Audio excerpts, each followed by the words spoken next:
Committee. This meeting has been held remotely and also in person and will be filmed and recorded for live and subsequent broadcast available through the Council's website. The Council is a data controller under the General Data Protection Regulations and the Data Protection Act of 2018. We broadcast and record Council meetings to fulfil our public task obligation to enable members of the public to observe the democratic process. Data collected during the process will be retained in accordance with Council public policies available through the Council's website. Members of the Council are reminded that they should follow the Council's established meetings protocol, including allowing the use of the chat facility, and that comments made in the chat facility are visible to all participants in the meeting, which may include members of the public who have also received invites to the meetings. Okay, do we have any apologies, substitutions, or declarations of interest? Convener, we have an apology from Councillor Nelson. We also have an apology from Councillor Robertson to be substituted by Councillor Armstrong. Move to roll call. Yep. Can the following councillors please indicate if they're present at the meeting? Councillor Armstrong. Present in the chamber. Councillor Brooks. Chamber. Councillor Cassidy.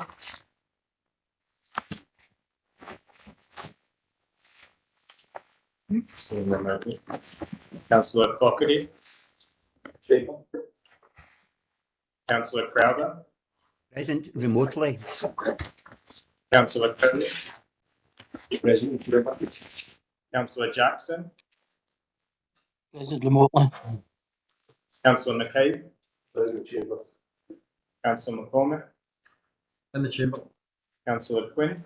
Present chamber. Are there any declarations of interest? No. Yes. Oh, sorry, the last Chris. Just with respect to agenda item number 3, capital programme, as a board member, Riverside Inverclyde and Inchgreen Marine Park Limited, which I mentioned in the reports. With respect to agenda item number 6, Inverclyde Local Housing Strategy, respecting a board membership of RCH, and respect to 7, Thun Park Master Plan, again, board member of RCH. And I think that's me. Okay, thanks, Chris. Good. Yeah, thanks, Mr. Mayor. To acknowledge Act 67 as well, and I've got member RCH, and also to acknowledge that Act 7 is a master plan, as no application regarding planning applications. So, member planning board are happy to sit in here and speak about number 7. Okay, thank you. Anyone else?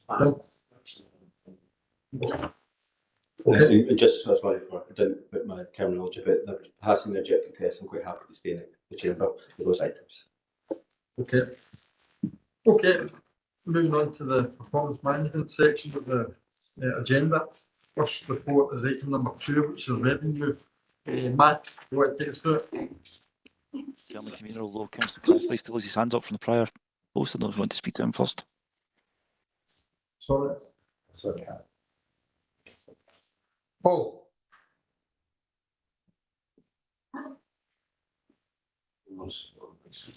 Paul.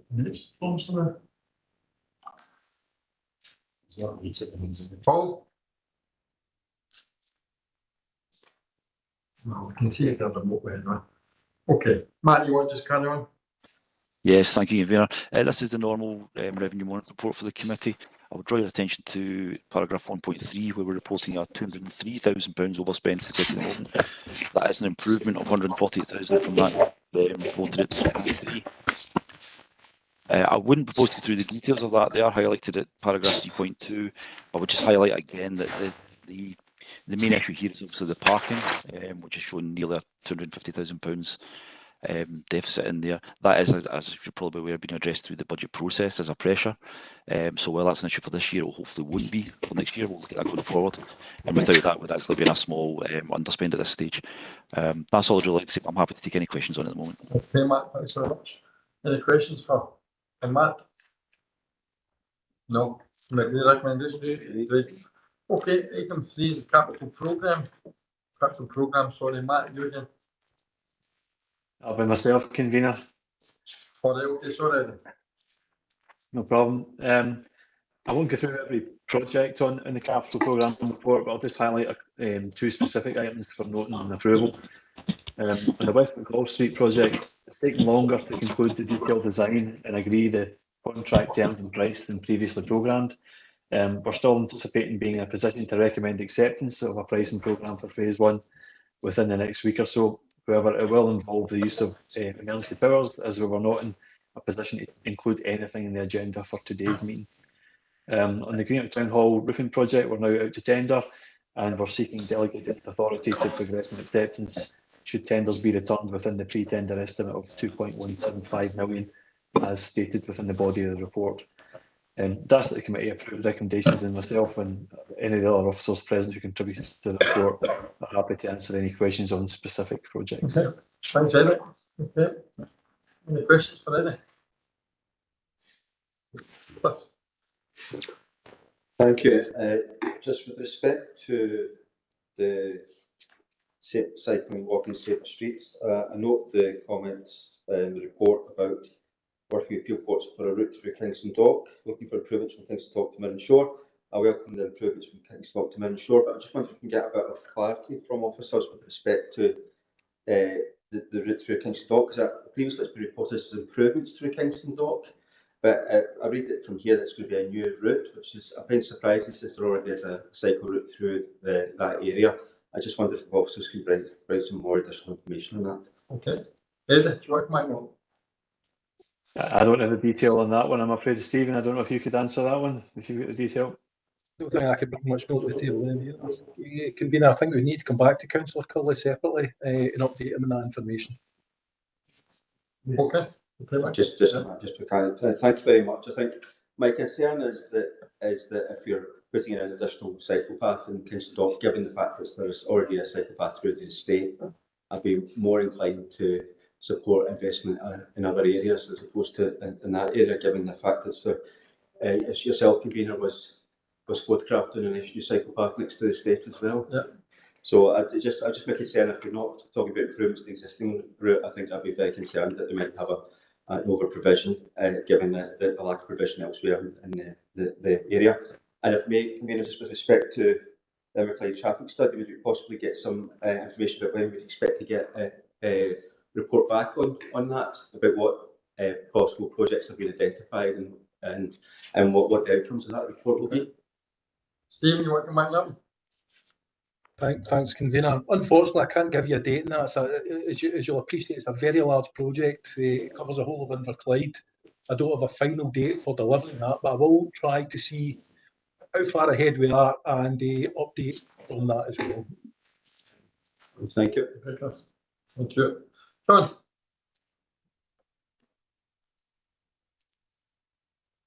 Councillor Crowther.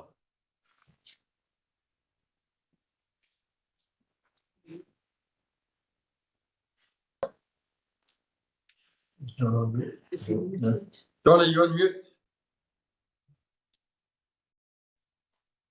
Yes, I had an issue there. I was trying to put the camera on, but apparently it's used by another device, which I was trying to sort out. Basically, the question I had was to do with the play areas under 3.12. And would I be right in saying that the procurement process is only for play areas in land that the council owns and would not be applicable to other areas that have been developed privately? Stuart, what's up?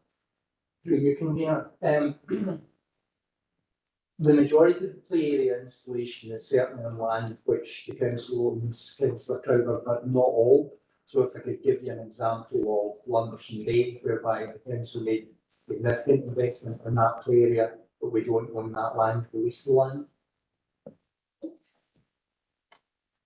Okay, that John. As examples. Yes. Yeah. Okay, thank you. Anyone else, Jim? Thanks, it was going to be a 142 amongst the New Street, Union Street, TRO. I was wondering if we get a timescale of when those 34 investments will be back to members. Stephen. Thanks, Convener. Again, I think we're going to need to look at the information that we've received today. I think it might be more than 34 objections to date now. We're collating that information. We're going to bring that report back as soon as we can to the committee for consideration. Thanks. Okay. Don't see any questions online. Can I agree recommendations? Okay. Yeah.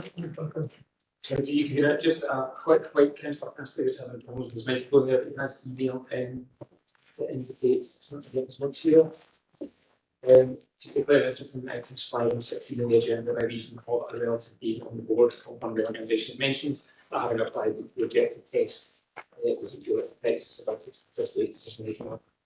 Okay, thanks for that, Paul. Okay, item number 4 is the Environment Regeneration Committee Deliberate and Improvement Plan, the 2023 to 26 performance report. Sure.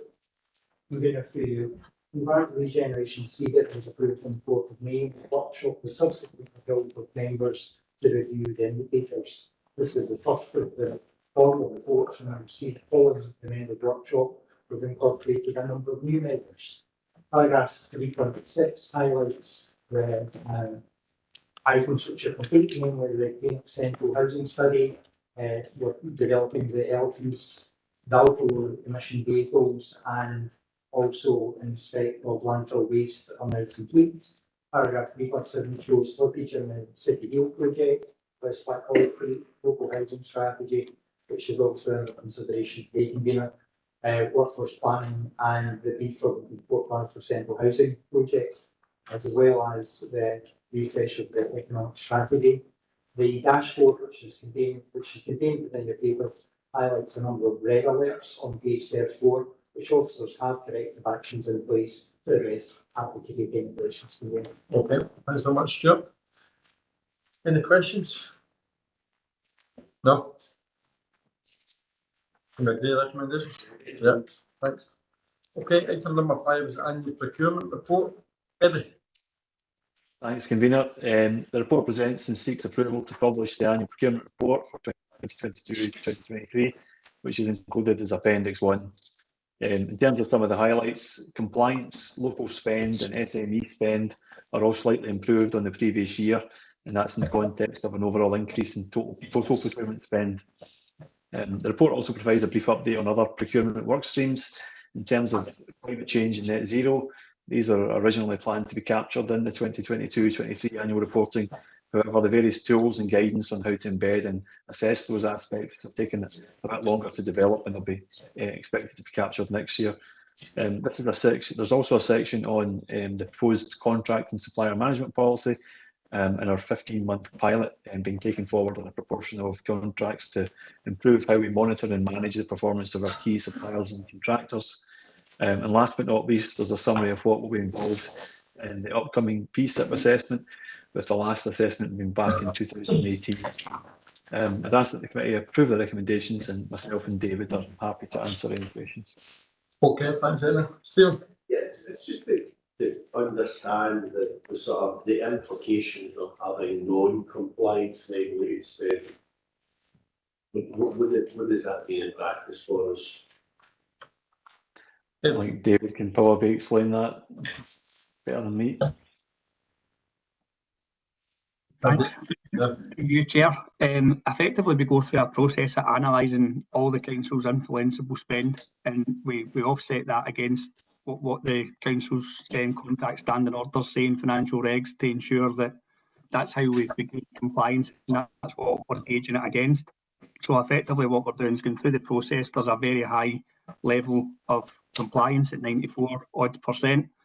Obviously that leaves the 6% that's non-compliant, and effectively what that means is that we have then prioritised them, or they will then flow through into a procurement pipeline for us to then start to make compliant with those, or understand if there's different vehicles needed, i.e. potentially direct awards, or particularly for in and around health and social care, if there's a different way of getting to a contractual or a compliant place out with just your standard procurement process, your tendering process. So it's a whole mix of things, but effective it's compliance against our own internal governance. Hopefully that answers that. Yeah, so just to follow that up, there's no external implications though. having non-compliant regulates. No, it's an inward-looking document to gauge our compliance with our own internal governance. It's something to make us aware of, just so that we can improve internally from that perspective. But we want to aspire to 100% presumably compliant regulates. That way. Ellen? Yeah, thanks. So thanks for the report. Really great to see that the local and SME spend is increasing. I've just got a sort of question around there. Obviously, we're relying on sort of Scotland Excel, so where we gather our local SMEs on there. Are we monitoring how many of our local SMEs are actually on Scotland Excel and monitoring if that increases? Because clearly they've got to be on there to be able to bid in. So it's just there was nothing there telling me what percentage of companies are actually on Scotland Excel, and have managed to navigate that process. David, what's up? Thanks. Through you, Chair. We do a combination in relation to this. We engage with Scotland Excel and we make sure that their contracts or frameworks are published and advertised openly and easily accessible to local SMEs. So we ensure through modes such as your supplier development programme and things like that, we make sure that we're trying to get those frameworks advertised as much as possible. But you know, ultimately it's up to the suppliers within the council area whether or not they bid for them, but they are being advertised openly on Public Contract Scotland for any supplier who's registered on that website, which is free of charge. But we've also been doing a lot of work with supplier development programme in relation to Meet the Buyer, and that was particularly locally based to ensure that we're engaging with the local suppliers, and we then start to make that connection to ensure that, you know, if there is opportunities to grow the local supply base and then winning contracts, then that's what we want to be doing. So we've done a lot of work with supplier development in relation to meeting the buyer and actually telling them and doing some training in and around how to tender for contracts specifically within Inverclyde. So we're trying to do quite a lot to encourage SMEs, but I don't think Scotland Excel actually specifically report on, you know, what that flow through is, but I'm happy to take it away and potentially come back on that. Yeah, because we just want to see that growing. Obviously, what number are we at, and if we've got a target to make sure that the more and more on there, the better. So really just getting to that first stage is just speaking to a number of business owners, you know, that kind of step there, or some of them are not aware of how to make the step, or, you know, so I think if we could monitor that, then it gives us assurance that all these events are actually working. Thanks. Obviously, the committee are aware that in order to encourage local suppliers to we're undertaking lotting exercises for some of the large contracts. As David has highlighted, we've had SDP and there's more Inverclyde businesses registering for SDP, but we also have to have that aware of that, in the fact that it depends on the type of spend that we are incurring at the time and what the types of services that are offered by the local SMEs. So if you want to buy a particular widget and nobody sells it in Inverclyde, then you have to go outside. Bill? Yep, great, thanks. Okay, nobody else? No, McGee recommendation? Yep. Okay, item number 6 is the Inverclyde Local Housing Strategy from 2023 to 28. Martin? Thank you, Christina. I'm afraid this has been a kind of long and intractable process. We have recently just got the local housing strategy, which members received a briefing on back in April, back from the Scottish Government, and hence it's here in front of you for approval.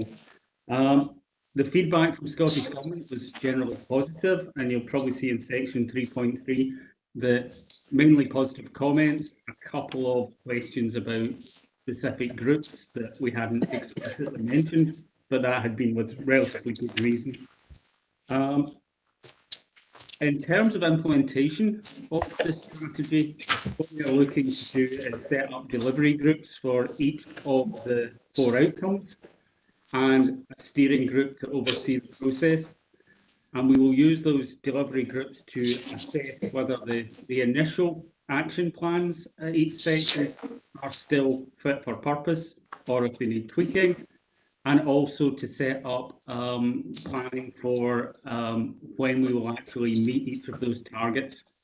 And that will then enable us to come back to committee on an annual basis, reporting back on the process.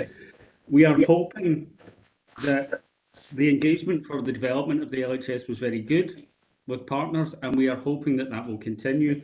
And we are hoping that what we can do is make this LHS more of a live document, so that come the next iteration in 5 years' time, that we have effectively got an agreed action plan between partners, so that we are in a good place to take this forward. Recommendations are that the committee approves the local housing strategy, and that the committee approves the implementation plan and reporting strategy in section 4. Happy to take any questions. Thanks, Martin. Yeah, thanks to Bill, thanks Martin for presenting the report. I mean, it has been a while in the making, this strategy, and it seems to have been a very comprehensive process and inclusive process, and I think we'll come out the other side with a good document, and obviously it's quite a high level document with a lot of respects, but there's also a very detailed action plan. I think the key now is delivery, and I think it's important we have that same buy-in from partners in terms of delivering the action plan. It is important that we're getting regular reports on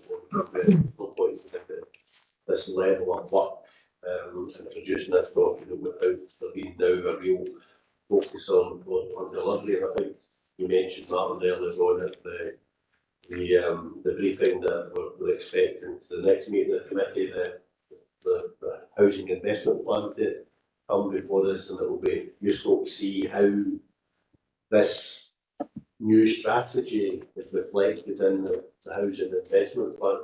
Clearly there are important changes in approach here and new initiatives that have been developed, so it is important that that is reflected in how we make the most effective use of the resources before us. Thanks, Stephen. Thank you. I do welcome the report. As Stephen says, it is a high level report. I think that's actually quite good, because it is good to get this sort of high level concepts in there with respect to building sustainable communities, etc., and reuse of the existing housing stock. That's very important going forward. There's a question that was specific about the action plan that you, Martin's said that it would be refreshed every 12 months. I'll be interested in finding out about the initial review of it, and hopefully coming back to this committee, because obviously at the moment there's a couple of blank columns, and Mr McNabb said that there's going to be a review of that even before we get started. So I'll be interested to see when we get that. We'll get the first real draft of it, I suppose, back to this committee. Okay, Martin. So our intention is to post, as soon as we can, post this committee to have a meeting of the steering group to get agreement on setting up the delivery groups, and then if at all possible to have meetings of the delivery groups before Christmas. That might be optimistic.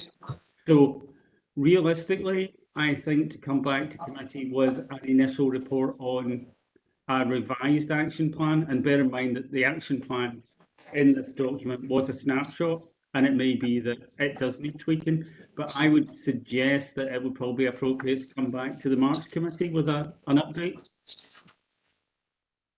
Okay. Okay, John. Well, I welcome this housing strategy. I was just wondering, when you talk about partners, what negotiations or talks have you had with the likes of the various number of landlords that we have, who have different portfolios, and is there any data available as to the size of properties that they have, whether it's a 1 apartment, 2, 3 or 4 apartments? So we do have a certain amount of data from the landlord registration system. Landlords were, I mean, there was a wide public consultation as part of this process, so the document did go out to the public. If I'm honest, we haven't had any private sector landlords actually on the delivery groups. However, it's something that I'm open to.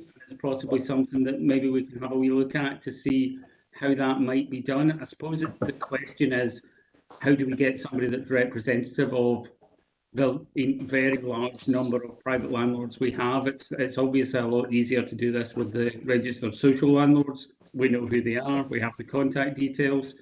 How do we get a representative landlord who can speak to that sector? But it's certainly something that I think is maybe worth taking away to have a think about. That's lovely. That's great. Thank you, Martin. Okay. Thanks very much. As others have said, very much welcome the report. And just a couple of points. There, in the action plan, there's reference at least a couple of times to carrying out research, and that isn't costed. And you know, my experience, research is, you know, it's an expensive business, and it's just to, I suppose, to urge costings around that going forward, because it won't be, you know, it's certainly not cost neutral.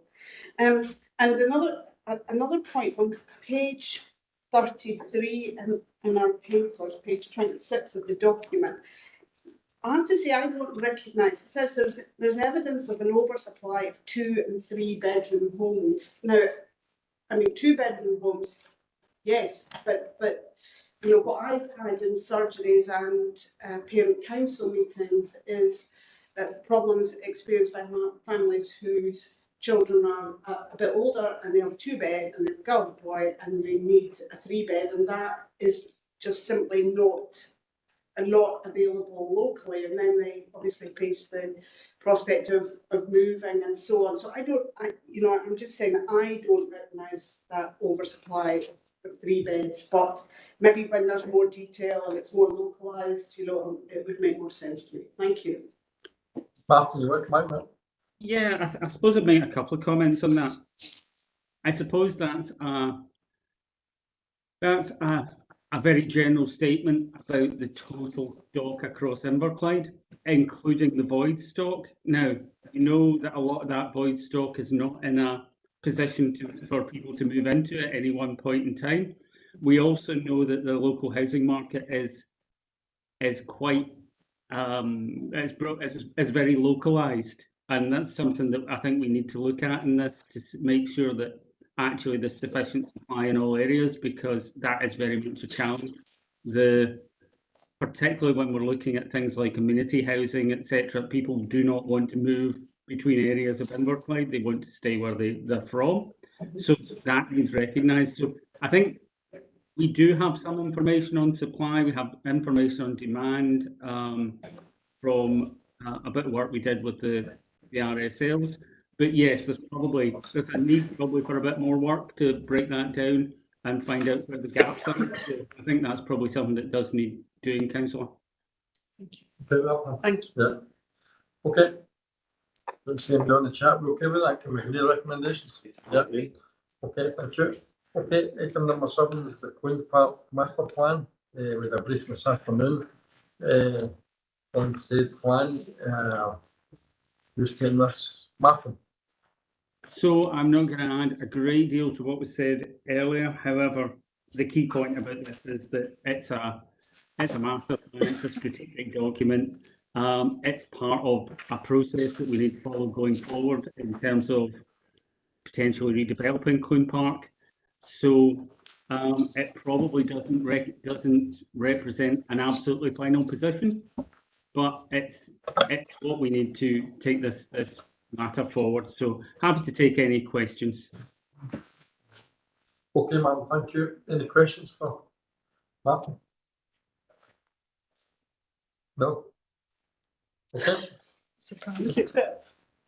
I keep waiting for somebody. No, it's not a question. I just want to say that the report's very well. I mean, Absolutely. It's what we're leading out, and Yeah. it's great to get it. I don't have any questions. I'm very happy with it. Thank you. Okay, can we agree the recommendations? Great. Okay, thank you. Okay, item number 8 is the local development plan. Daniel, you take this. Thank you, Convener.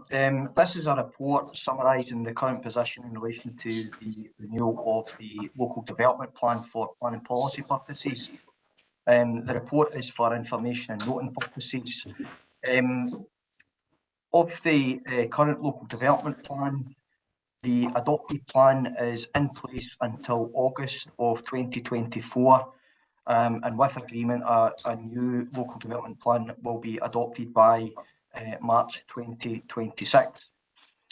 Sections 3.1 to 3.5 of the report set out background and context to the current adopted and proposed local development plans, and also sets out some of the new local development plan processes required under the new Planning Scotland Act and National Planning Framework 4.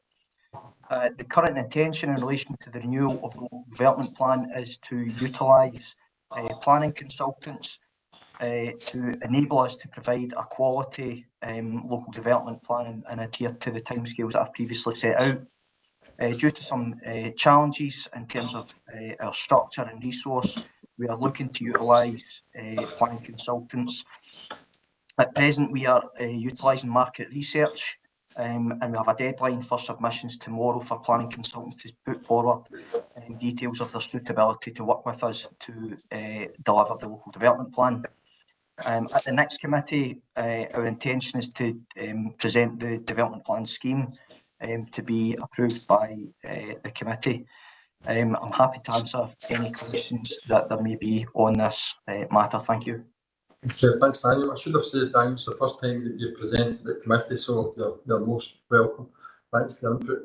Any kind of questions, Stephen? It's probably more a comment. Given the challenges that we've faced and other councils are facing in attracting staff into our planning service, so it'll be interesting to see what final sort of responses we get through market testing, whether, because that's quite a lot of consultancies.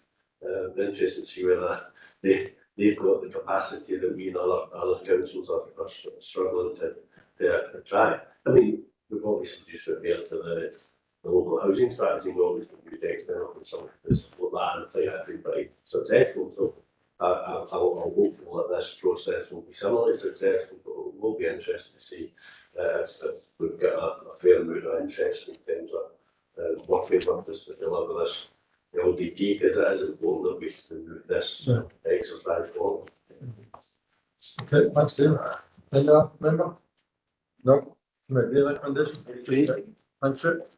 Okay, item number 9 is place-based funding, 2023 to 24. Stuart? So we have to, this report sets out how funding will be used against capital projects in 2024 and sets out indicative projects for 24, 25 and 25 to 26 on the place-based funding from Scottish Government. The Government has awarded £406,000 for 2024 and indicatively proposed funding of £407,000 for 24, 25 and 25 to 26. The criterion for funding allowed for funding to be carried forward into September 24 as long as projects are fully committed by March 2024. For 23-24, there are 4 projects proposed: Custom House 3 Clock Restoration, Custom House 3 Square Restoration, Dunrock Road Phase 1 and Gemble Place Chaos. Looking at future projects, they've been indicatively put forward within the report, following the policies such as active travel and recognising other work ongoing, for example, town centre action plans.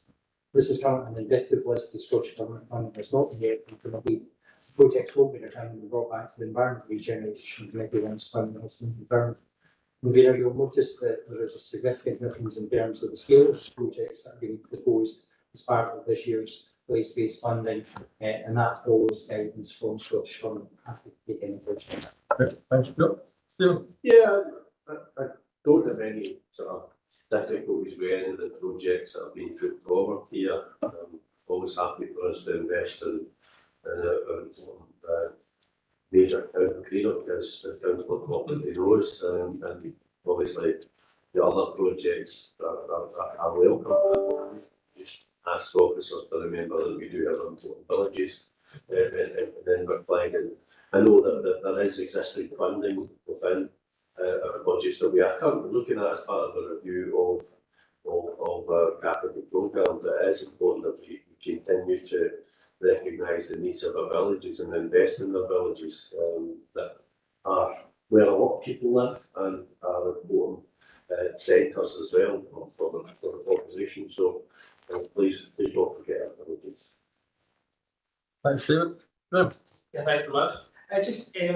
It was mentioned to get the project started for a time limit, and there's a sort of a challenge with the Scottish Government to make sure we start the project, and just understanding the capacity that we have within the council, and obviously the consultants that we mentioned in the last report, and just to look for assurance that we have the capacity to get it started so that we don't lose funding. Sure. Yes, we do. Thank you. Okay. Well, Yeah, thanks. Probably on a similar vein to what Councillor McCabe was raised. So great, well, we've got cash for a start and an investment, but I'm just conscious of so how are they chosen and what are the outcomes? You know, clearly when budgets start to get tight, we should be looking at outcomes and what these projects will deliver, especially if we've got a sort of place-based focus for our sort of alliance partners as well. So can we have some sort of detail on what the outcomes will be for each of these spends? As I alluded to in my introduction, place-based funding has been used for a number of different projects, and I'm sure Councillor McCabe will recall that 2 wastewater funding was used in one of the villages. But what we tended to do was we tended to spread the project's allocation throughout the whole district. And the advice from government is that we should be looking at larger scale projects, and so that's why we noticed there's a number of multi-year projects.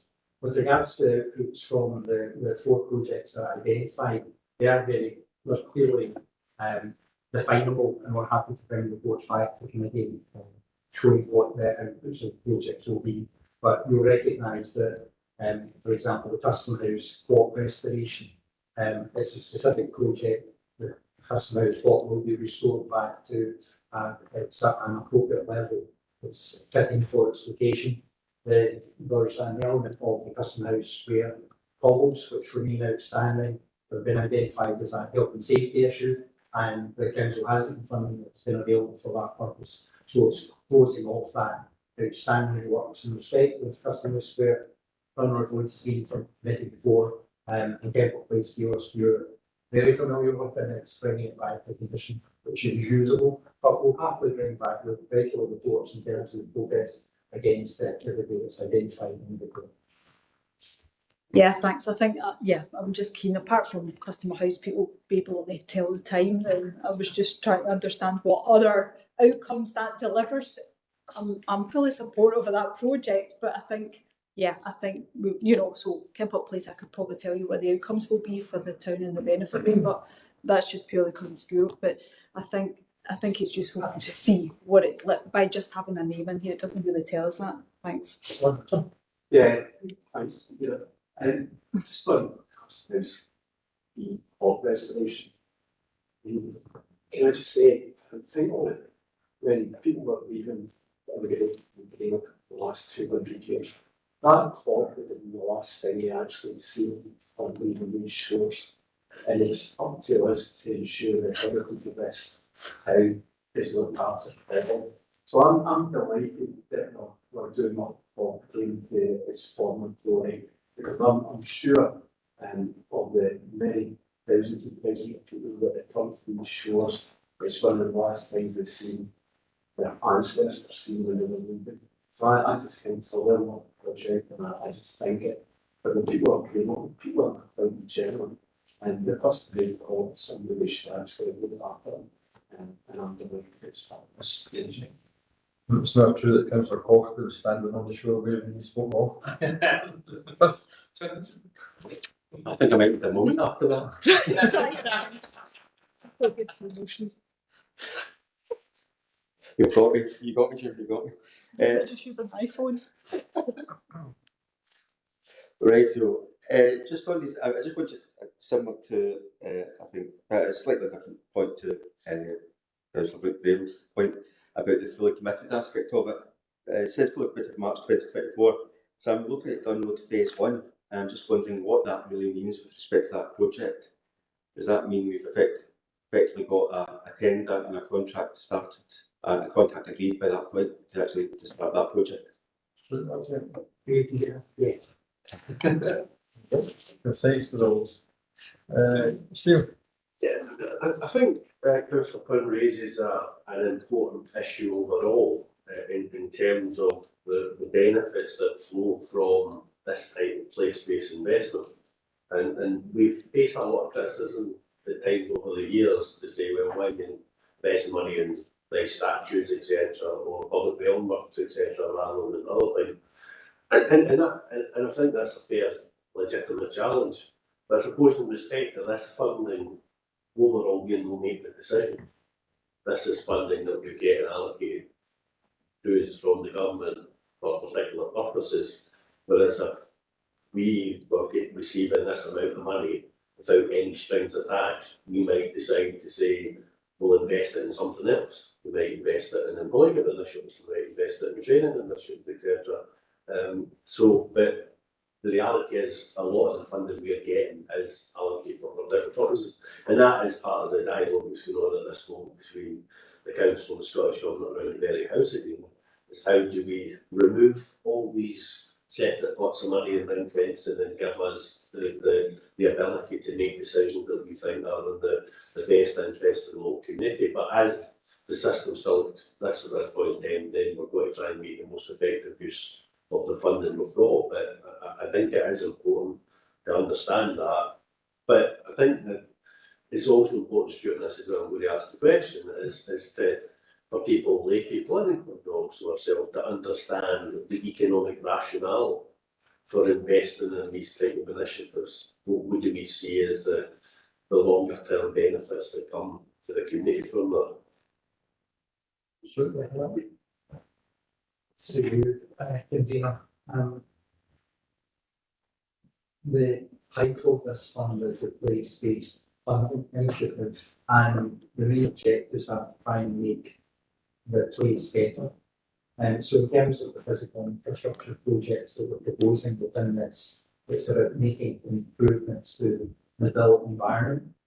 Recognising that Dunbar Road is one of the projects, the council was faced with a very, very challenging situation within Dunbar Road, and what we're using is this fund to complement the council's allocation against this, and accessing like Nursery for people who are in the west of the district was identified as important through the council's commitment to that project. In addition, it's the criteria are set out by the government. We sit down as officers, there's consultation that takes place with community groups in some cases, and the projects are developed forward. We're hopeful that because of the indicative allocations from the Scottish Government of £407,000 for 24, 25, 25, 26, that rather than coming to committee in November for the allocation of the funding that's covered for this financial year, we're able to plan ahead, so we're getting greater scale for our projects. But it comes back to the eligibility of potential projects against the specification that we have from the Scottish Government, and trying to make improvements to the built environment within our project. But I suppose fundamentally it should be about making it a better place for both. It makes it more attractive to existing residents and potentially attractive to new residents and visitors as well. But it is hard for people, I suppose, to see that value when, for example, we are in the middle of a cost of living crisis and people say, why aren't you taking this money and giving us all £100 each? It's essentially get quite out. That comes back to the eligibility, and it's the right thing sector that comes with a funding. And so what we have is an allocation down the pipe, and we're trying to invest that we can with that allocation. Also recognising that whilst the £407,000 is relevant, overall, the overall challenge against faces £407,000 in water. It would solve our problems. No, but we have asked for £70 million, so we'll wait and see how we got on there. Okay, can we agree recommendations? Okay, item number 10 is the Energy and Climate Change Net Zero Update report. Eddie. Thanks, convener. The report provides an update on the various work streams linked to energy and climate change and net zero. There are three main areas. So the first dealing with an update on some of their net zero action plan projects. under the headings of energy use in buildings and natural environment, with the details included in Appendix 1. There's also a specific note confirming that we've been successful in obtaining funding for the Hardridge Farm peatland restoration project from the Peatland Action Fund. The second item deals with a recent Scottish Government consultation on the proposals to reform domestic and non-domestic energy performance certificates, with a copy of the Inverclyde response to that included as Appendix 2. One of the main potential impacts being that the proposal to alter the period of validity of the certificates from 10 to 5 years will have financial implications in terms of the current refresh programme. The last item deals with the ongoing work and preparation of a local heat and energy efficiency strategy and delivery plan for Inverclyde, and there's a detailed timeline included as Appendix 3, and apologies for the scale of that, and there's quite a lot of detail in it. The committee is requested to note the challenging timescales associated with this, with the intention to have a draft of these documents in place for the December deadline, and then to progress to a public consultation early in the new year to finalise the document. I'd ask that the committee approve the recommendations, and I'm happy to answer any questions. Okay, thanks very much. Any questions for Andy? Russ? Yes. Thank you, Michael. I welcome this report. It's good to see progress made, and it's also an area where you can actually hit at it from many different angles. In the note in the plan, action plan, we're talking about photovoltaic generation of electricity, etc. But I suppose we're in an area where we have a history of water power, and I know that the strategy talks about tidal power, etc. But we've got water power. We've had evidence of that power recently, and we'll be talking about that later on in the agenda items. But flooding that happens, we've got evidence of that water power within the area.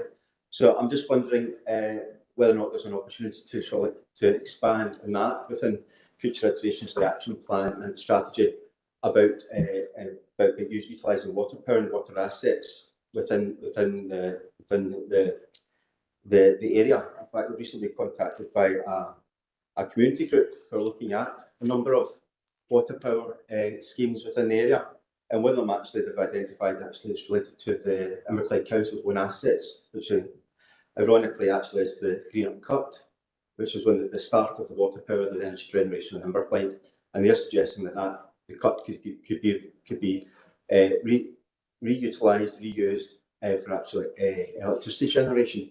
And I'm just wondering if there's a scope for looking at these projects, and plus also maybe smaller micro-generation projects to help in the process of getting us to net zero. I'm not suggesting it's going to be a magic bullet, but I think it will get us a little bit of the way, and any way we get along the journey will actually improve matters. And bearing in mind that we've actually had a recent planning application for a 1 megawatt project in Inverkit, which actually involves almost like a mile of 32 metres by 8 metres deep rock cut to get it to work. I think we can really make the business case for utilising some of these assets for water power. So it might not be something we need additional funding for. We could be able to make the business case and actually progress these. And just to finally conclude, I'm just looking at the maps. And obviously, if you look at the Coles Reservoir in Europe, apologies for explaining to Europe, but if you look at Coles Reservoir in Europe, it's very stark that right next to the reservoir in Europe, we actually have one of the high schools, and we have 2 other facilities very close by.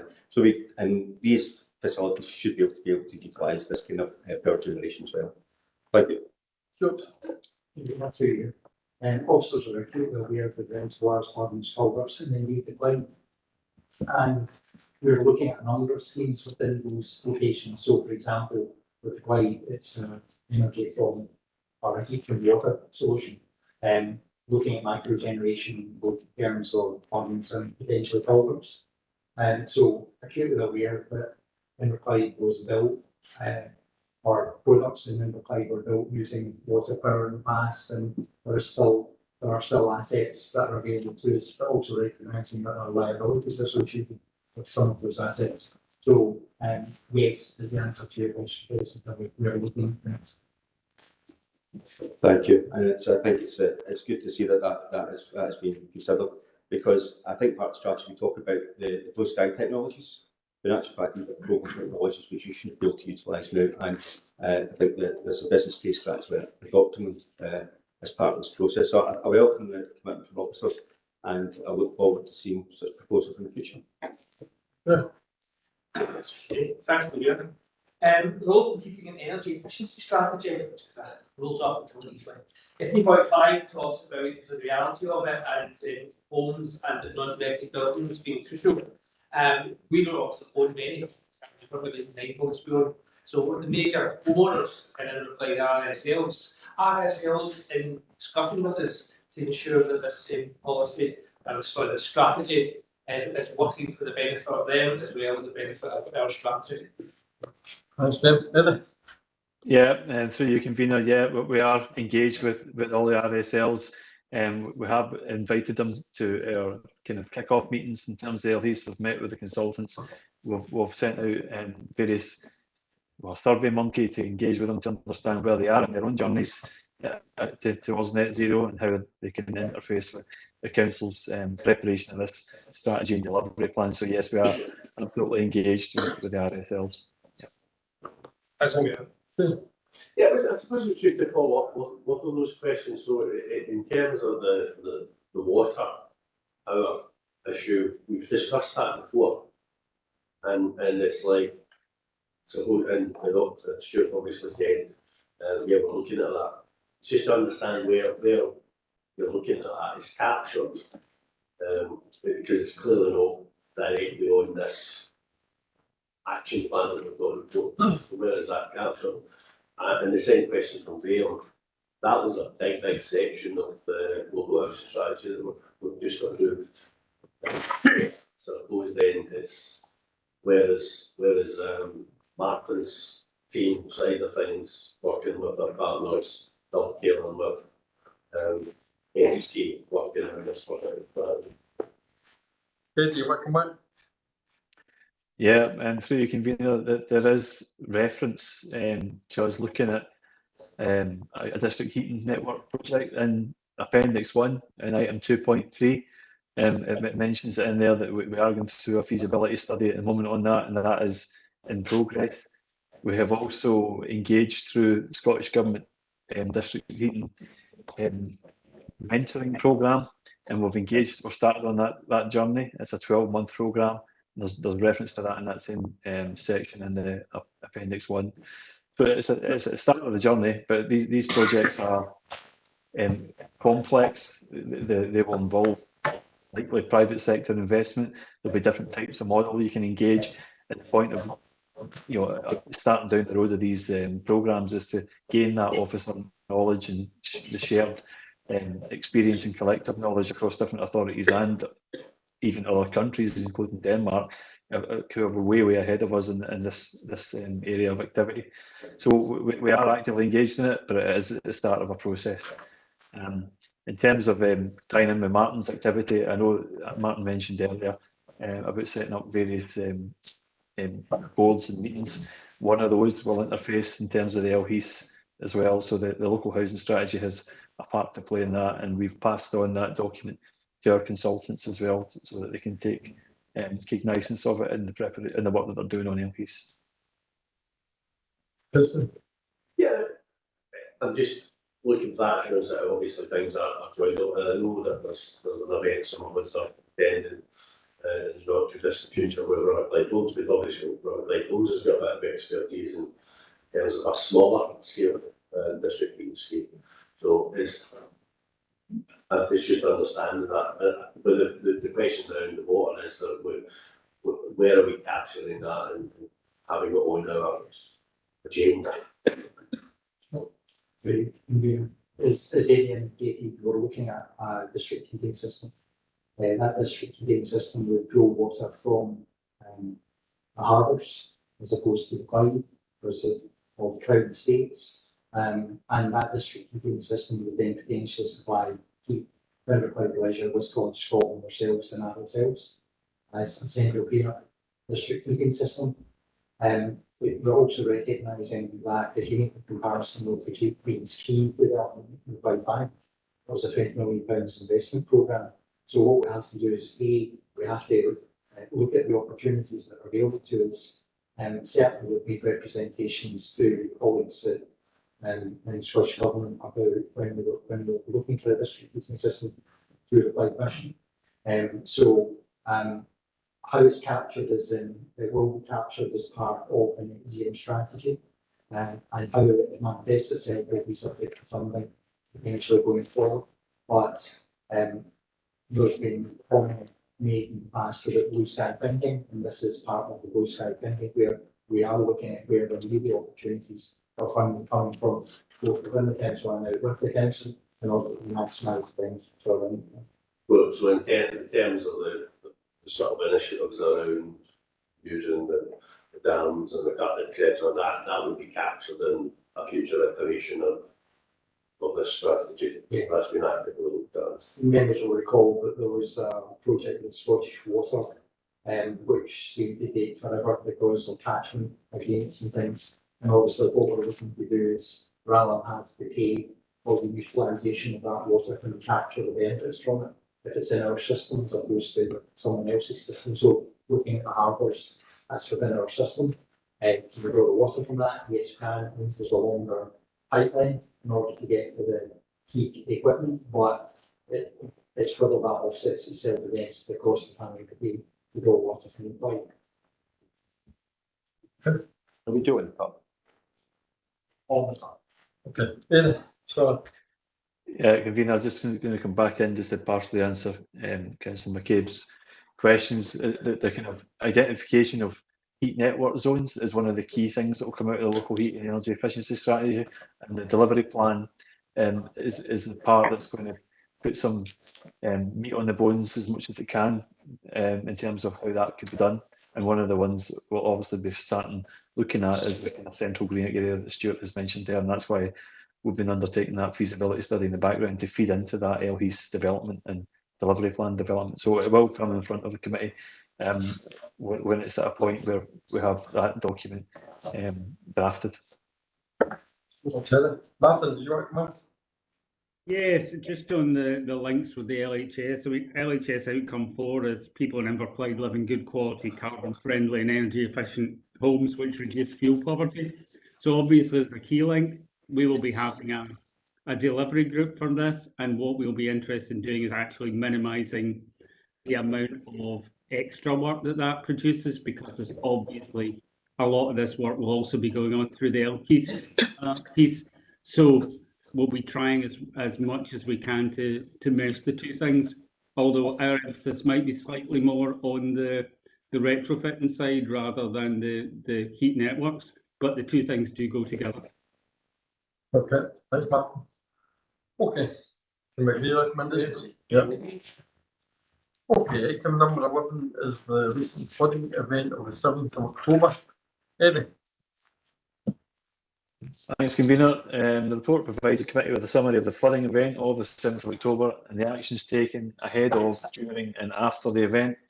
In addition to the normal out-of-hours cover, additional roads operators were put on call in response to the amber warning that was provided on the Friday, and that was to provide support. There was also staff made available from grounds over the weekend to assist in the response. The report also notes that we plan to bring a report to the next committee on the resources required to take forward the development of surface water management plans and address coastal change adaptation planning, which is another area where the Scottish Government have made some limited grant funding available in recent terms. That's the committee. Note the report, approve the recommendations, and myself and Stephen are happy to answer any questions. Thanks, Eddie. Yeah, thank you. First, it's just really good to get what happened written down in black and white, and what we're able to see is officers and employees of the council went above and beyond to do so much. And really thoughts on that fact. I won't ask any questions from the health and safety officer about how they complied, because I think they did fantastic work, and I'm sure they did things that maybe some head look at the health and safety might cut like, but it's the fact that they've actually been out there in our community and been a big impact, and that's to be welcomed. Also, the fact that community councils are asking the elected members questions, so I can on this agenda. I'm sure we'll be sharing with many community councils about how good they did. Obviously, the lessons to be learned, how good they did on that day. Yeah, John. Thank you, Convener. I'd just like to have some more information on the surface water pipes that we'll have at Clough Road between Lunderson Bay and the North Lodge. And there's also another one there at Clough Road at North Lodge. Is it these pipes, do they lead on to the foreshore, or in the case of North Lodge, does it just lead on to the fields? And if they were functioning properly, surely there should be no flooding in that area. That's a real level of detail that I can't answer. I don't even know if Stephen could, to be honest, Councillor. So they're happy to engage with you direct on that kind of matter and come back to you. Okay, that would be fine. That'd be lovely. If I could just follow that up, I'm not sure if this is a fully inclusive report. The reason I'm saying that is that there's one major area at Cumberland Road that regularly floods, and I don't see reference to it on this paper, nor is there anything relating to Mallard Crescent, which again is an area that floods regularly. Yeah, so you can be, I recognise that both of these areas were affected, and I have seen images of the impact of that. So they should have probably been recorded on here. But I suppose there was so many areas affected on that day, it's probably difficult to capture at 100%. Okay, that's been nice, lovely. Thank you. Okay. Anyone else, Steve? Yeah, I mean, absolutely would commend our officer, Clinton Stewart, for in dealing with this event. And it is important that we learn the lessons from this, and that those things that we can proactively do to sort of lessen the impacts of these type of events, and we absolutely need to do that. We have spent a lot of money on flooding initiatives over the last decade or so, and sure, things might have even been a lot worse if we hadn't made those investments. But this is clearly not an issue unique to Inverclyde. There are flooding issues all over the country, indeed all over the world, and it would appear anecdotally that these challenges are becoming greater. And I think we do need to develop these plans. We need to look at what we can do to address flooding. As if there's going to be a challenge with the capital resources. There is money available nationally, but there's lots of goals on those resources, and we have to make a strong case if we're looking for the extra resources.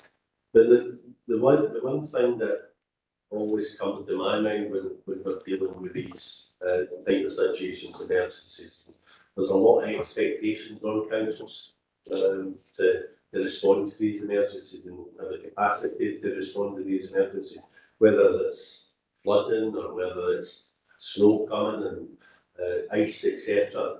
And the fact of the matter is the capacity within councils has been decimated over the last decade or so, decimated, and people turn to council. And I was listening to the First Minister's question in the Scottish Parliament today, and one of the MSPs sat with a question about trips and falls, given we're coming up to winter and the impact of the NHS, and basically they got around to councils need to be doing more to address these sort of issues, be gritting more streets, gritting more pavements, etc.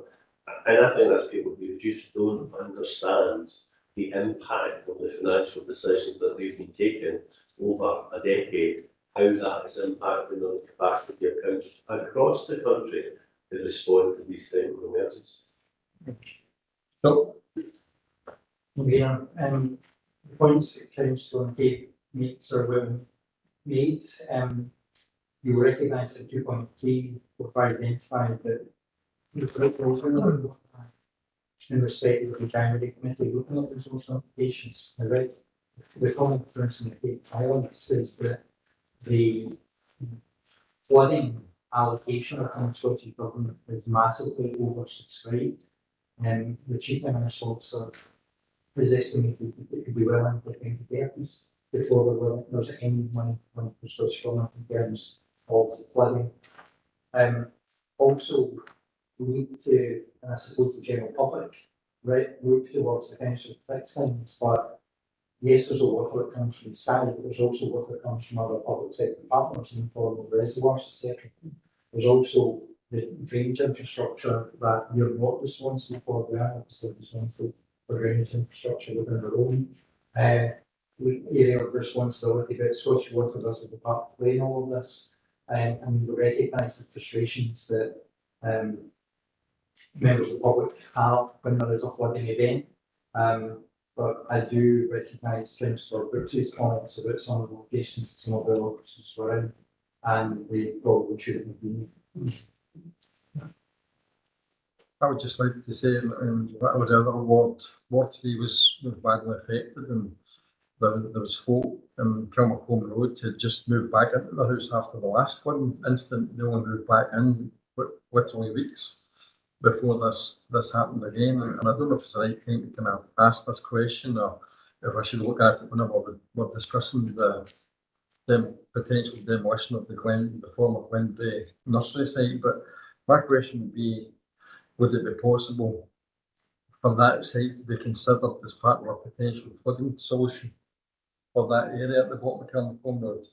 I don't know if that's something officers can take away, or something that I should be moving, or maybe take advice on that. But I would like that location to be considered as part of a potential solution for that location.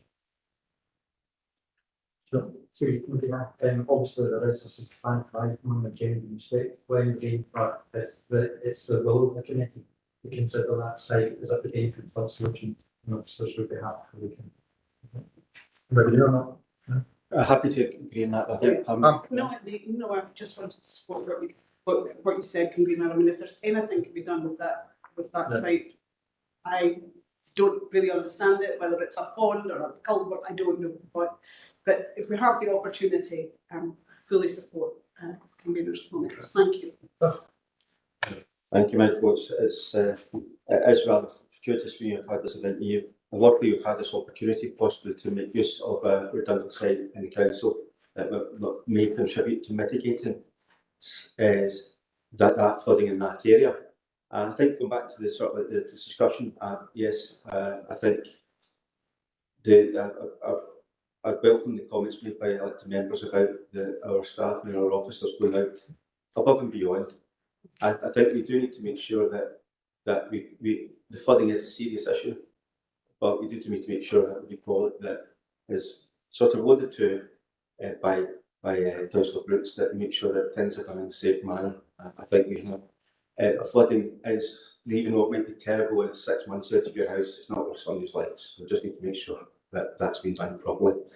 With respect to the general principles about how we manage the water, etc., I've been on record in the past with respect to the innovative solutions that officers have come up with in the past. Down lower at Cartsburn, have identified different ways of addressing flooding issues. And I think that's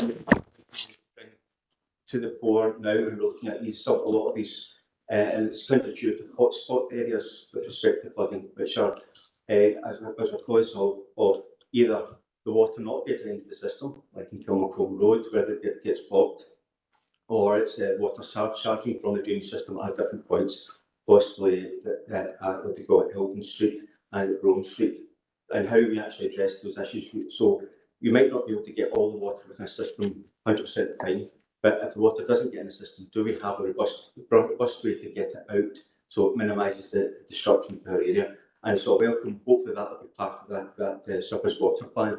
And I think if you'll think about it in an inclusive way, and what they call it, think out the box, how can we address it to actually minimise disruption?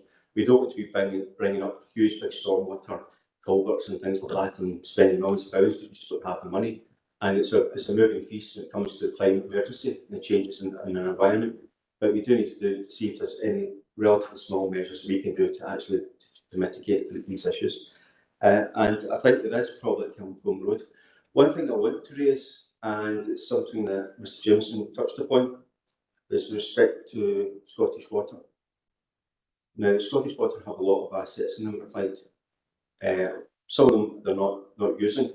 And I'm just wondering whether or not there is an opportunity for us to try and engage with Scottish Water. And I presume officers have been, but maybe from a political point of view, because my understanding is that Scottish Water won't have are responsible with respect to flooding. They're in control of our water asset.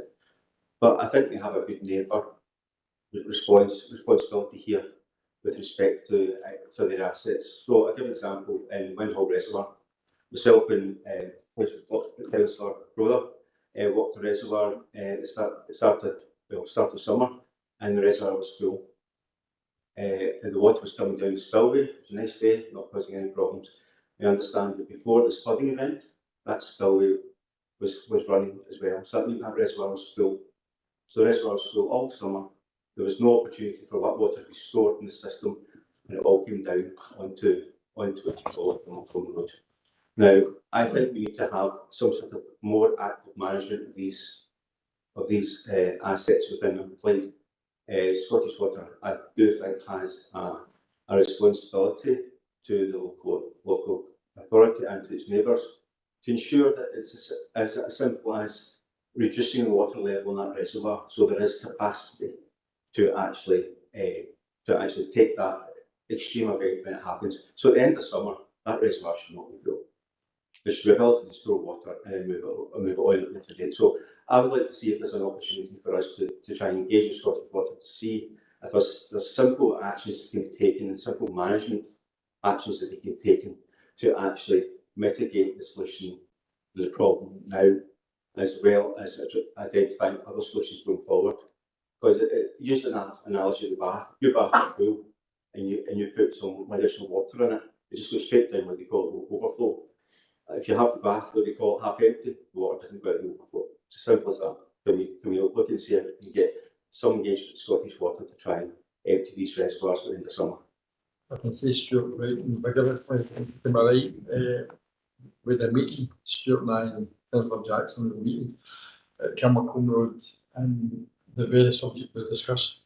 Some of the kind of the locals raised the exact same concerns about the level of the dam, and I know that should I let you kind of finish what was actually done? Yeah, Councillor Curry asked if we're engaging with Scottish Water. We are. But Scottish Water don't have flood mitigation as part of their, it's not a fundamental requirement for them. The Windhall Reservoir is a redundant reservoir, and as I alluded to in an earlier comment, reservoirs do come with liabilities. Scottish Water would have to transfer Windhall Reservoir potential, but recognising that it's a reservoir and there is risk associated with that.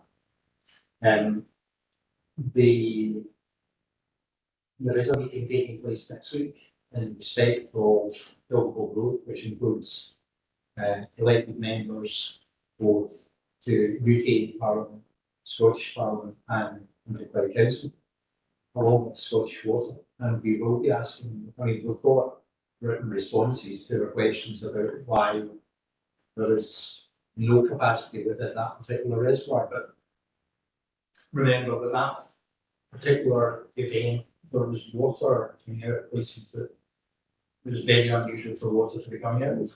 I mean, you could probably count on one hand the number of water courses, but by that I mean rivers, ponds within Inverclyde which didn't overtop or burst their banks.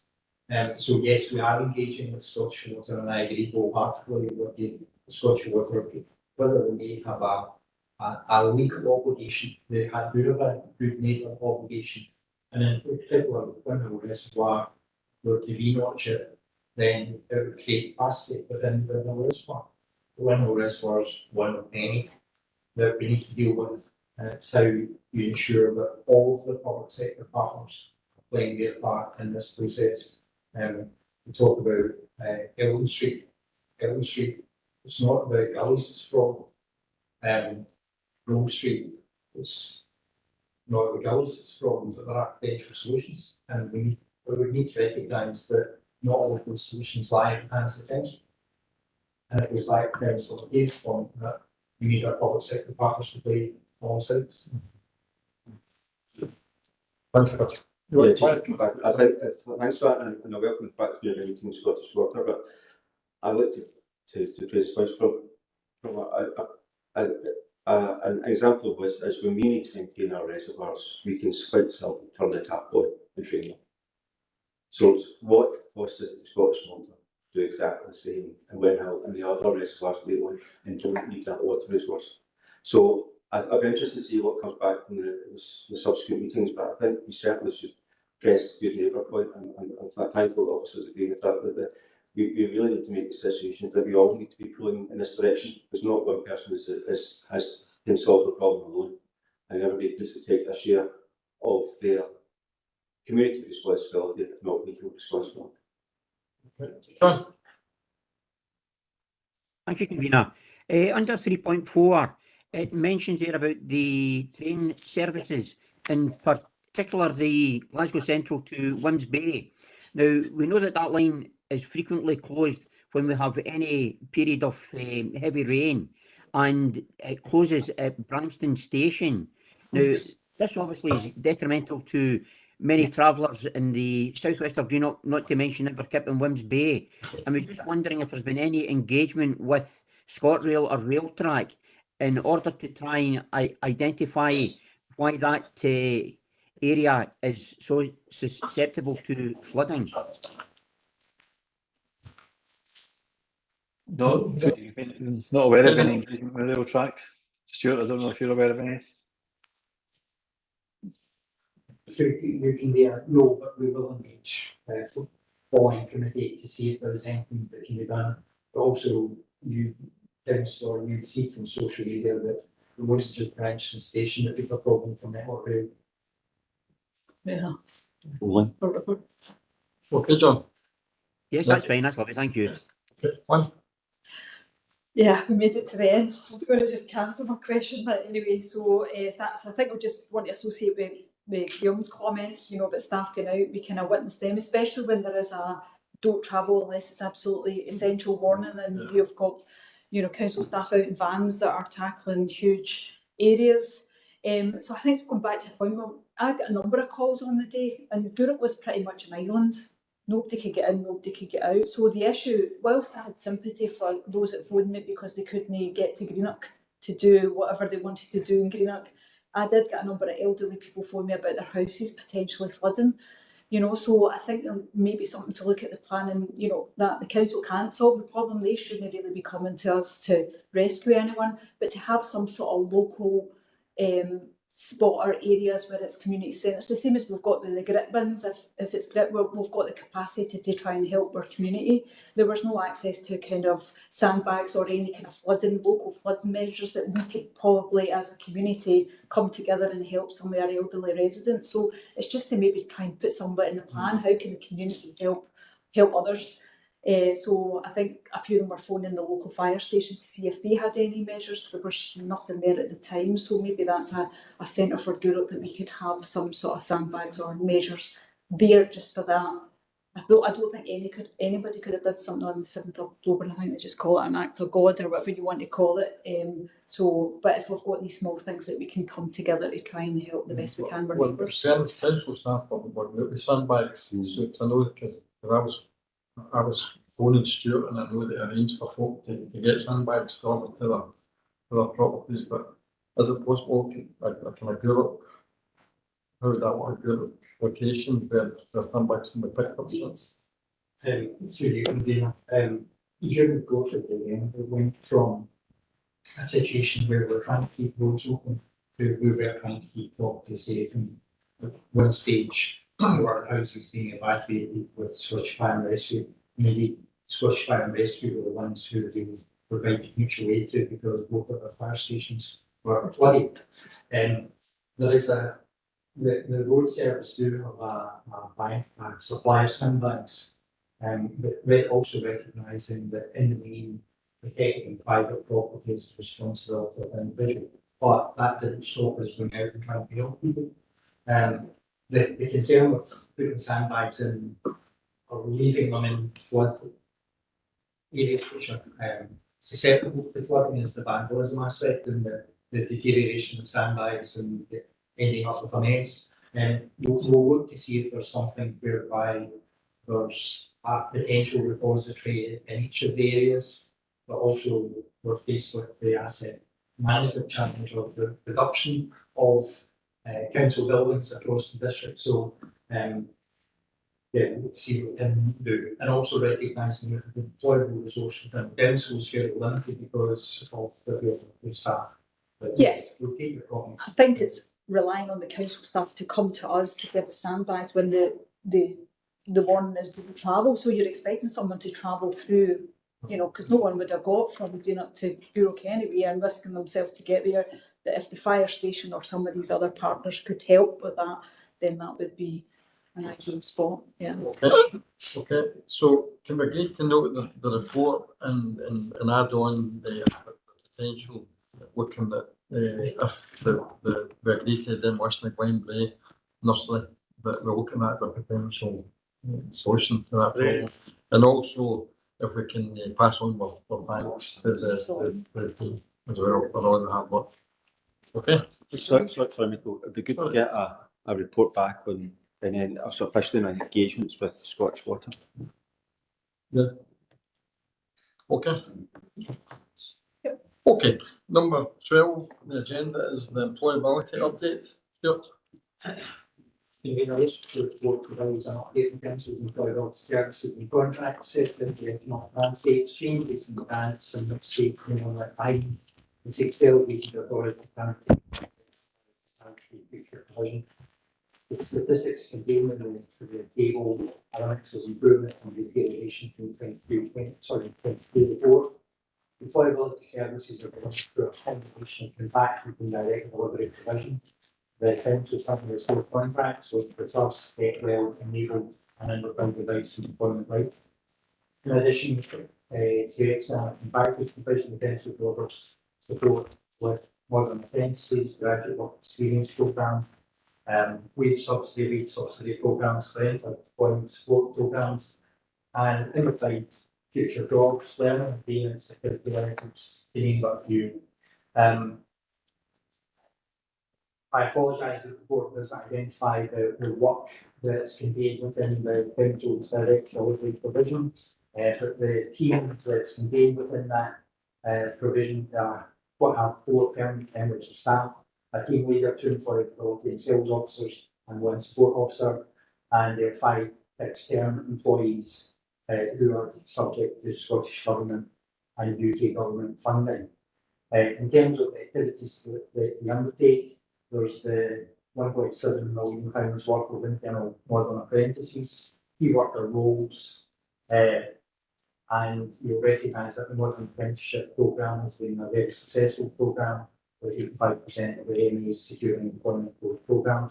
There's also graduate work experience programme, long-term unemployment programme, underpaid parental employment programme, large goods vehicle training, school leaver vocational programme, wage subsidy programmes, and not last but not least, the management of employment contracts. That is the any questions. Thanks, Stuart. Jim. For yourself, you know, it was remiss of me. I should started the meeting and let an agenda. I should have expressed an interest as a member of the trust, so please forgive me for doing that. And I can't start for being able to get don't think and when I do for them to appreciate that. Yes, thanks very much. Reference to Appendix 1 on page 117. So 10 out of 16 targets, so this is 50%, are being currently met. Does that give the officer any concerns? You can do that. Recognising that we are 6 months into the programme, and some of the figures are a little bit low, but they're not causing concern yet. But as part of the regular contract monitoring that's taking place with the council's team, we work with the contractors to ensure that the majority of the outputs are realised by the contract period. We are having a number of issues in terms of number of people into paid employment, and that's been highlighted in the CDIP report. But that comes back to the available jobs in the labour market to the individuals with the skills that they have. But generally, I would anticipate that a lot more measures come back on programme and what this time should. That's clear. Yeah, Councillor. Thank you, Michael. I thank the comments from Ms Jameson in respect to the internal services. It'd be good to get an organogram, etc., a team thing of that, just so we can actually see what's involved. And also be good to try and get a level of, I suppose, the value. I won't use the value just in pounds and pence, because obviously we've got the external employability provision, and we've got a quote there. It's obviously slightly more than £1 million, and just what the value is for the what do you call it, the internal our internal services, and also just get an idea about obviously maybe straight like the audit committee. I do apologise about respect to the comparing the externals and the internals money. So it'd be good to get an idea about how the internal is performing as well as the external is performing as well.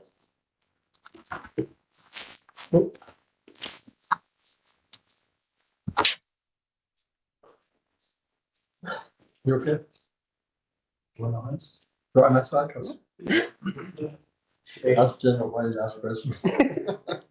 I was just getting your question, we'll happily circulate the split between internal and external provision, recognising that a number of the internal provision has occurred as a result of external provision not being able to do that. So that could either be through performance, or that could be as a result of not being able to get anybody to do the work. In terms of the staff team, we'll recognise that what's down to a very small staff team with 4 permanent members of staff, and the rest of the staff are contracted to deliver either no one left behind or UK shared prosperity funds. So it's a very, very modest team.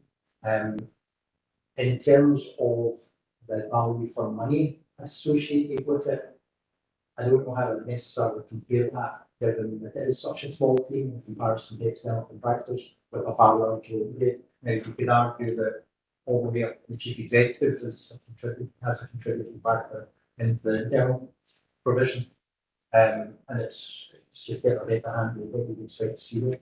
Yeah, I'm just trying to get an idea about obviously we have because we've got effectively employability services provided in 2 distinct models. So it's how we actually identify and ensure that we're actually providing. So would it be better to provide all employability? I'm just a devil's advocate internally. I know that externally that's been you're shaking your head, but again, then the counter argument would be then why we're providing it internally if it's better to do it externally.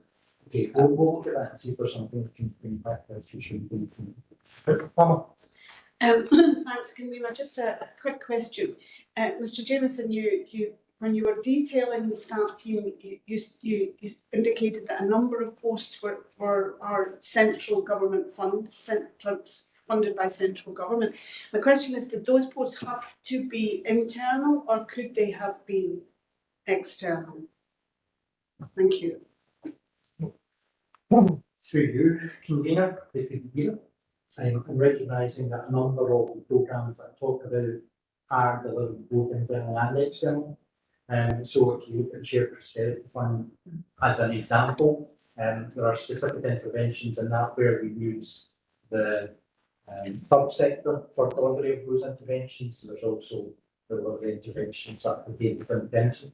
It really comes back to how we can most efficiently deliver those services. We talked about that small team. A small team do an awful lot, and I've got lots of bolt-ons to the existing 4 staff team, which is 4. Thank you. Sure. Yeah. Okay. Well, can we any recommendation? Thank you. Okay, item 13 is firework control zones. Martin. Thank you, Convener. Members may be familiar with some of the content of this report, as we took a report for information to the Police and Fire Scrutiny Committee in order that members were aware of the provisions of this legislation prior to well in advance of Guy Fawkes. This report is seeking to get some decisions on implementation of firework control zones going forward. So if I can just run through those recommendations. Firstly, we have made a soft expression of interest to Scottish Government for funding for development of a firework control zone. and we'd like committee to approve us firming that up. Secondly, the committee approves the firework control zone development process in Appendix 1 to this report, and that provides that the approval of a particular firework control zone would be a decision of the full council, having been remitted there from this committee. So we want to make sure that members are in control of this process, as I think that was a question that was asked over a year ago when this legislation first came out. And finally, the committee approves the process for community requests to be considered, which are outlined in Appendix 2. I'm quite happy to take any questions on either those specifics or on the generality of the firework control zones legislation and guidance.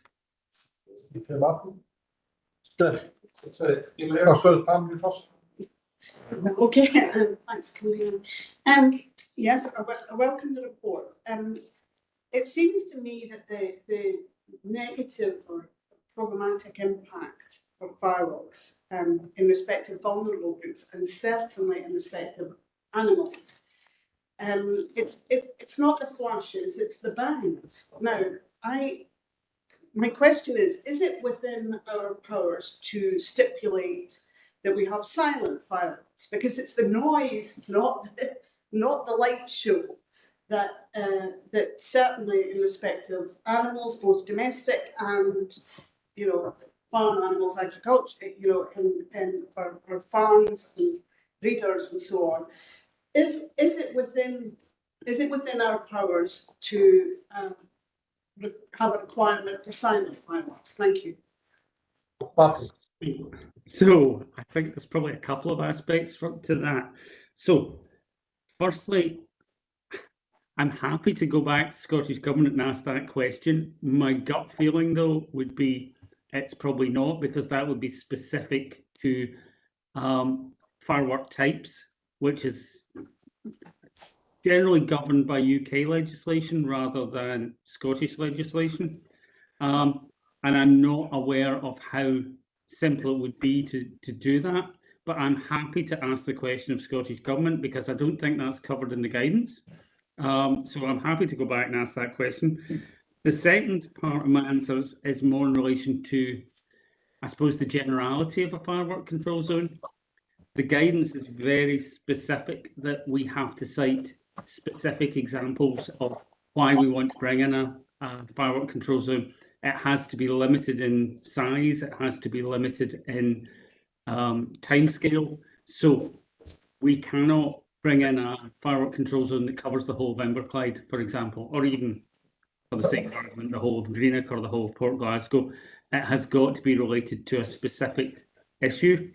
So that might be a difficulty, because a lot of the issues round about animals are universal. They're not site specific, and I think probably the guidance cites examples if, for example, we had an animal rescue facility or a particular farm where there were very vulnerable animals, that you could look at something round about that, but it's not intended to address that kind of wider issue. It is quite limited. Thanks very much. Actually, it's more a procedure, and understanding it's sort of the fire and police scrutiny, so it may have been a challenge for them. So 4.4 and Appendix 1 relates that the procedure will be that ENR will look at it, then consultation, and then go to full council. So I'm just thinking about the volume of work for officers, the time scale that creates for process, and is there, I'm not saying I'm against it, I'm not, but why have officers gone for such a potentially expensive and drawn out process? Mark, does that come on? Right, just looking for my mute button there. I think, to be honest, the expensive and time-consuming bit is the public consultation.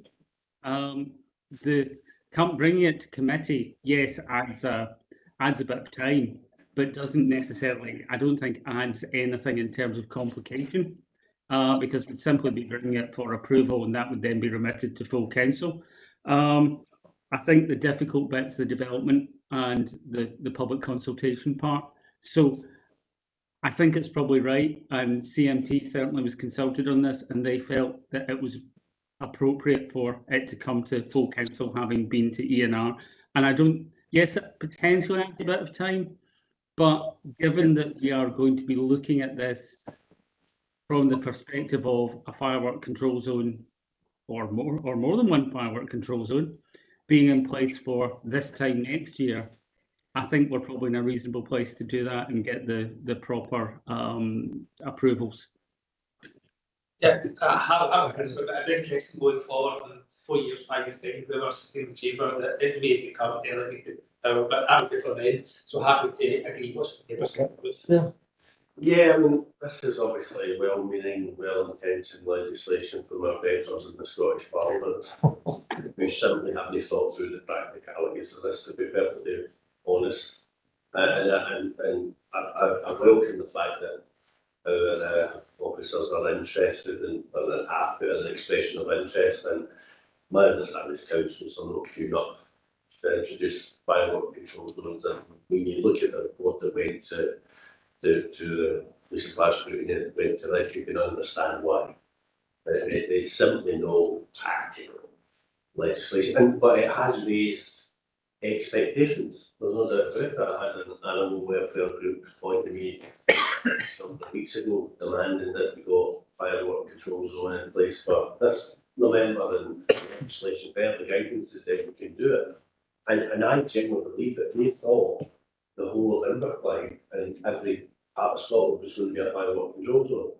And when you look at it, there will be very, very limited circumstances that we should introduce this. And if you want to deal with disorder issues and social behaviour issues, there's other powers and legislation in the police. There was some sort of control order issued by the police, and I can't remember where it was. Talking in Central Scotland recently, we had the issue that arose in Dundee in the last few days and whatever. Firework control zones are not going to deal with these issues. That's the reality of it. It'll be interesting to see what happens in the development community requests we get from this. But this is something more practical. With what seems to be the general concern is that there are too many people letting off fireworks in the guide box, and at certain other times of the year, and that is frightening people and particularly frightening animals. This legislation is not designed to address that issue. So I'm going to agree with recommendations. Yeah. Well, okay, thank you very much. Okay, item number 14 is another proposed traffic regulation order. Eddie. Well, I think that one's usually through legal, is it not? Yes. Thanks, convener. Thank you. Yes, this report relates to the proposed traffic regulation order, the Disabled Persons Parking Place number 4 order of 2023. This order was promoted for public consultation in July this year, with the last date for responses being the 9th of August. At the end of that period, one objection was received, and despite officers corresponding with that objector, they have decided to maintain their objection. And given that there's a maintained objection here, the council are required to hear that objection, and it's open to the committee to decide whether to hear that objection by way of a special meeting of this committee or through an independent reporter. And I'm happy to take any questions. Okay, thanks very much, Steve. Yeah, can I move that we have a meeting of this committee to consider it rather than spend 10 grand? Great. Emma, you'll be looking forward to it already. So listen, to save Colin for sending it out by the invites, do you want to agree to have it as we did today, like the hour before the committee starts? Yeah, makes sense. Next committee. Okay. Right, okay, thanks very much. Okay, item number 15 is Transport Scotland Act 2019 Part 6.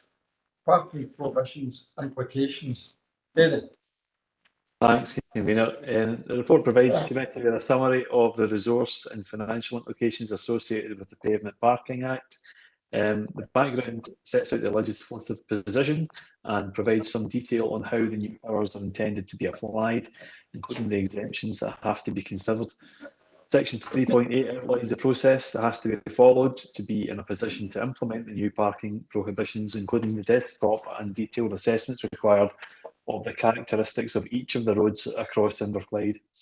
It also provides an indication of the type of mitigations and measures that may need to be considered following those assessments beyond the initial consideration of the exemption orders and the associated lines and signs. The report also contains an indication of the resources that may be required to enforce any new restrictions, and there are a number of scenarios outlined within the tables in 4.5 and 4.6. The committee is requested to note the position and that the detailed assessment work will be progressed and a further report brought back to committee on the number of exemption and traffic regulation orders required, including the funding needed to progress those. I'd ask that the committee note the report and the recommendations, and myself and Stephen are happy to answer any questions. Stephen? Oh, sorry, that's a legacy line. Okay, Tim? Oh, I thought Stephen was going to say, no, what they could do, this is another example of implementation back from Hollywood that it's for them councils to implement, and really, as the paper says, it's going to take an awful lot of resources. It's all an awful lot of thought from people that thinks that that means that there's not going to be any pavement parking anywhere anymore, and a lot of angst towards that as well. So again, I just think it's good legislation. I think it's well meaning legislation. But I think we're going back to sections in the paper. I think a couple of questions. First of all, in paragraph 2.1, the Pavement Parking Act will be enforced before 11th December 2023. Enforcement will not be possible in Inverclyde without necessary funding and identifying, I suppose, budget for it. Resources for implementation and management of promotion exemption orders. But does this mean we cannot enforce any pavement parking if we've not went through the exemption order process? Or could we say as an organisation, as an area, we don't want to have any exemption, so therefore let the fund begin on the 11th of December? Or do we have to go through an exemption order process to actually be able to enforce it legally? Eddie? I'm going to defer that one to Stephen if he knows the answer to it. Stephen said it. I think the way to look at this is the exemption orders are going to allow pavement parking or putting exemptions where we can try and manage it. What we can't do is just start off on the 11th of December running out and start ticketing people or ticketing cars. We would need some policy procedures in there and some legal advice, all wrapped up into a policy, basically how we're going to do it, how we're going to manage it, how we're going to run with this. We do have the powers to start on the 11th of December, we do, but I don't think we will, because I think we'll look towards how we're properly going to plan it, develop it and manage it going forward, and look at the resources required to get it to that stage. Yeah, I think that's important, because I think, as other members mentioned, with respect to the preceding paper, there's going to be a public expectation about enforcement, and I suppose it's how we address that. And I suppose I know people in my ward have come to me in the past complaining about pavement parking, etc., saying there's nothing we can do unless you catch the driving and somebody's there to drive, because driving the pavement's illegal, parking the pavement it's not. Obviously, those same people are not going to come to me, I presume, and say, well, actually, parking the pavement is now illegal. Can they get a ticket?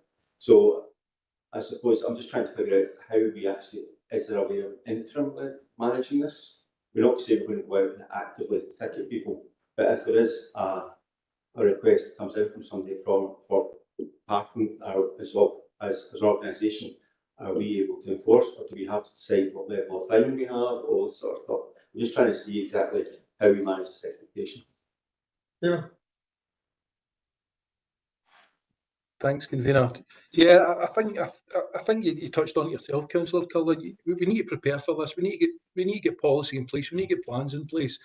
We wouldn't go out. We're not planning to go out on the 11th of December and start ticketing people, and we're not preparing in any way to carry out enforcement. I think Martin could come in on this as well. He would need proper planning and legal advice to carry out enforcement as well. We can't get to one street and start carrying out enforcement and then jump to the next street and jump all over the place. I think we need a clear plan, and the public needs to know exactly the rules and the regulations that we're going to impose, and for these for the exemptions and stuff as well. What's acceptable, what's not acceptable, where it's acceptable, in the general plan of how we're going to deliver this. So we need all this in place before we actually start it. But again, we need to assess exactly what we require, resource-wise, budget-wise, to actually get to a starting point as well.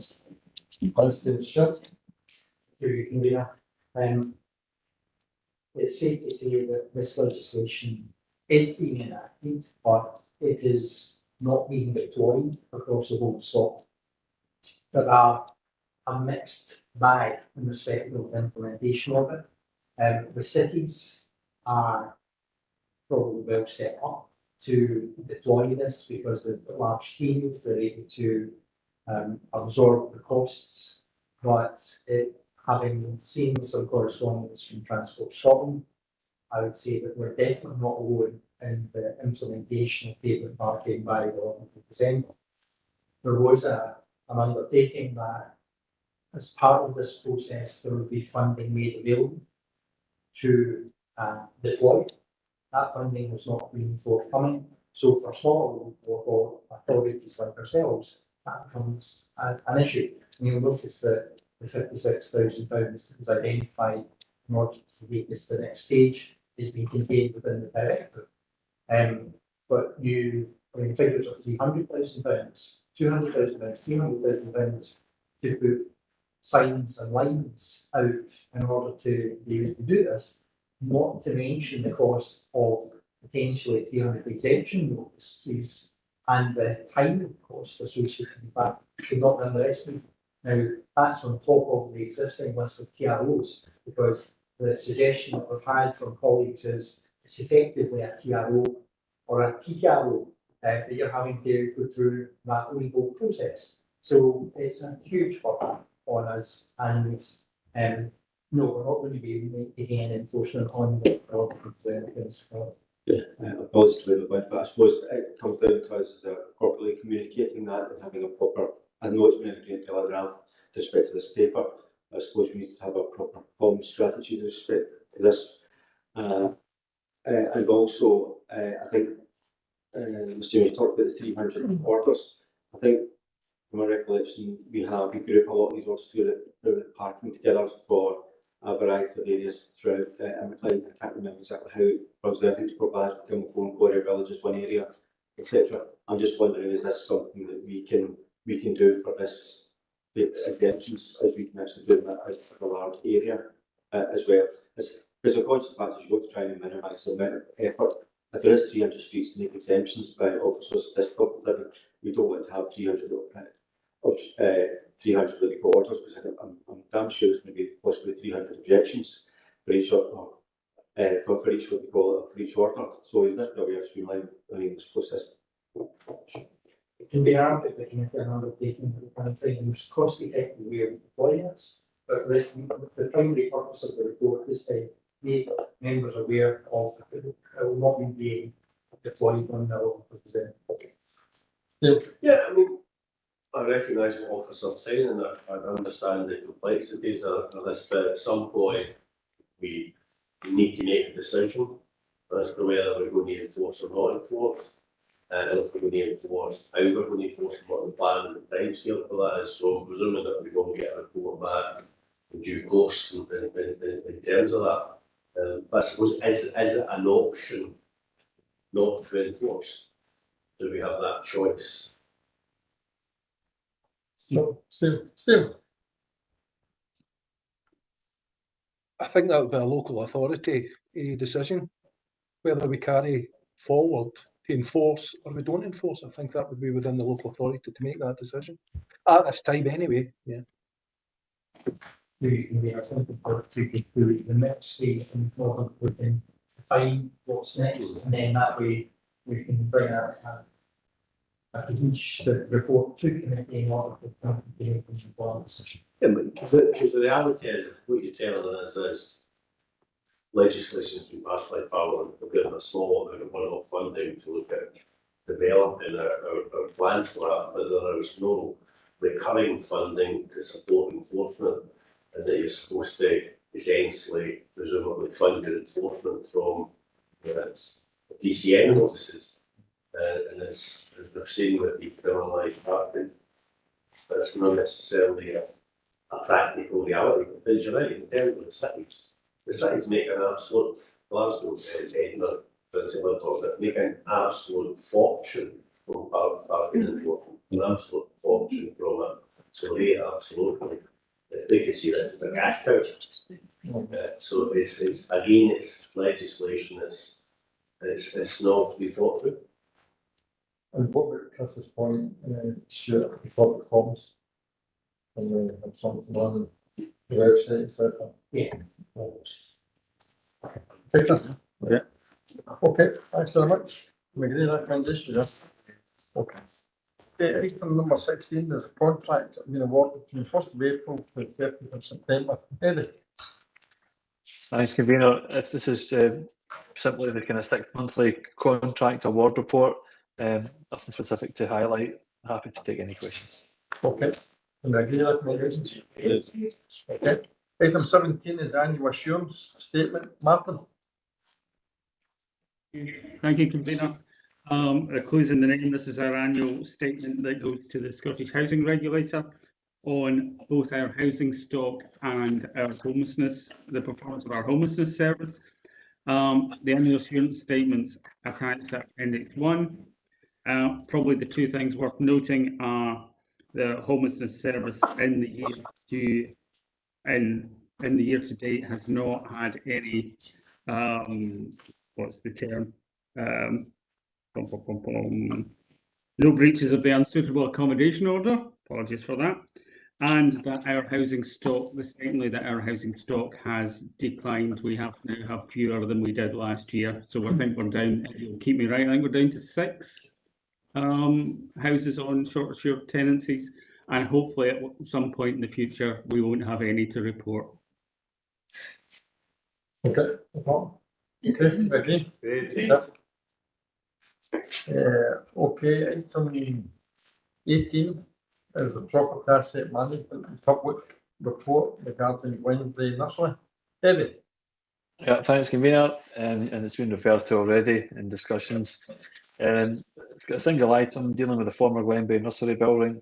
Committee has previously approved the marketing of the property at the start of the year. However, there's been no interest in the market, and the fact that the building has now been flooded 3 times in the last 2 years is likely a factor in that.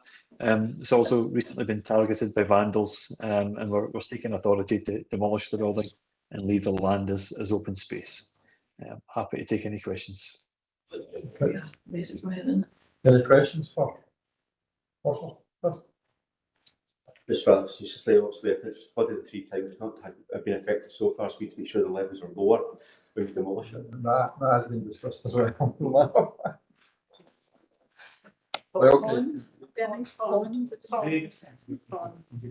Yeah, and we'll remember the request that that's part of project alleviation. Okay, thanks very much.